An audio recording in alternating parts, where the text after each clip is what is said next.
So we're going to talk a little bit about how to set up your files in Photoshop for the explainer tutorial that we're going to work on. So there are a number of different things just for you to think about, and you're going to end up with what you can see here, which is a whole bunch of just a ton of little folders full of information, right? And so I'm just going to walk you through the steps for that from the beginning. So if you go into Photoshop, just start in Photoshop and you go to File, New, you want to go ahead and select the new one. And there's a whole bunch of options you'll see up here. There's a ton of different things up at the top bar up here. And we want to go in and we want to go to the one that is for film and video, since this is going to be an animated film file. And you want to go ahead and pick probably the HD TV 1080p one, which is 19 by 20, 1920 by 1080. So 1080p is what a lot of people call this. Basically, it's a nice big image. It's not 4K, but we don't need to get that crazy at this point. And the only thing you really want to change over here is you want to change this to 300 pixels per inch. So we want to be able to zoom in and out. I think it's just better to work at a bigger resolution if you can. Just because if you work at 72 pixels per inch and then you zoom in on something, it's going to look pixelized and kind of look bad. So you want to go ahead and pick that. Change any of these things you want to, but if you just don't know, leave it alone and just go with the default settings. And we're just going to click Create. So you're going to see here we have just an image area that's the right size for a television, like that classic video format, right? And then you have these guides, and these guides are here. These are the basically safety guides, because not all TVs kind of fit the same way, if that makes sense. Some of them, they'll have a little extra stuff that gets clipped off. So this is the sort of action or the title safe area here, where you're not supposed to put titles outside of this area. And this is the action safe. We can just get rid of that. So the best thing to do there is just to go up here and go into View, and then go to Guides, and just go to Clear Guides. And if you do that, you'll basically clear all the guides out, and it will be they'll be gone. So now you just get your nice clean white background here. That's all we really want.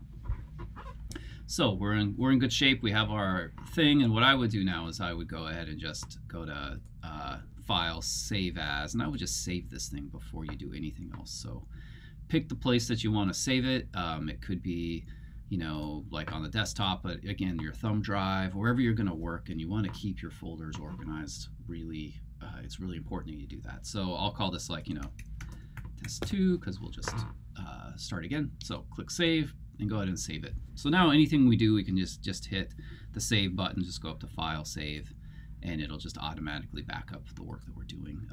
You want to make sure you hit Command S or whatever it is on a PC, I can't remember. Just do that constantly. You're always wanting to be saving things. Now you can see over here in our layers, we have a background layer, and we have our blank screen. So now we want to start building assets, right? So we want to start building stuff and bringing it in, and you can do that in any way that you want to. You could hand draw things. So what I would probably do is just make a new layer. If you're going to hand draw stuff, make sure you double click this and label it hand, let's say. And then if you were going to draw things, you could use the Wacom tablets in the lab, or you can any other technique that you know how. But let's say I just wanted to kind of draw something, so I could draw a little hand. It can be in any color I wanted to. Let's say I'm just gonna make this look kind of like my etching needle example I'm going to show you here in a second. And I'm drawing with the mouse, so do not mock my drawing skills. There you go. So let's say I was going to draw that hand, right? So now that hand exists in its own area. And one thing that you want to be thinking about is if you're going to layer things over each other, if I turn this background off, you'll see that the background is now it's transparent, and this is all transparent in here. So if I layered this over something else, it wouldn't really work right. So what I'm going to want to do is kind of make a new layer here, and I would suggest you just go you just make a new layer. You go hand, and I call it white. Let's say I'll just use white for an example, but it could be any background color you want. All right, so now we make sure we have this background layer selected. Come over here to our colors, and let's make sure white is selected. And then we're just going to paint kind of like an area that blocks that transparency. So we're just going to Just going to draw like any place that we want to kind of fill in, just to make sure that this whole thing is like sort of, solid behind it, so that we don't get any of these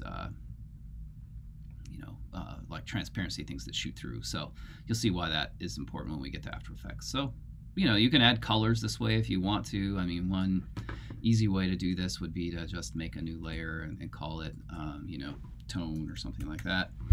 And then when you go to the multiply blend mode up here, whatever you do now will basically show through. So if I paint this, and let's say I amp up this brush, and then I change the flow of my brush down to anything that I paint over this now is gonna kind of like, if I wanted to kind of shade something in or add a color, I could certainly change the color here just by double clicking that, picking a color, and then it's going to kind of add the color. So I can add colors this way, and the multiply button just kind of makes it look like a transparent wash or something. But however you want to do this is up to you. You can do scan drawings that you make of your own. You can use photographic information if you want to take photos and just cut those up in Photoshop. But we want to like organize all of this stuff and get it all put together in layers. So what I would do now to make this all work is I'd probably move that on top of that, and now I have like my hand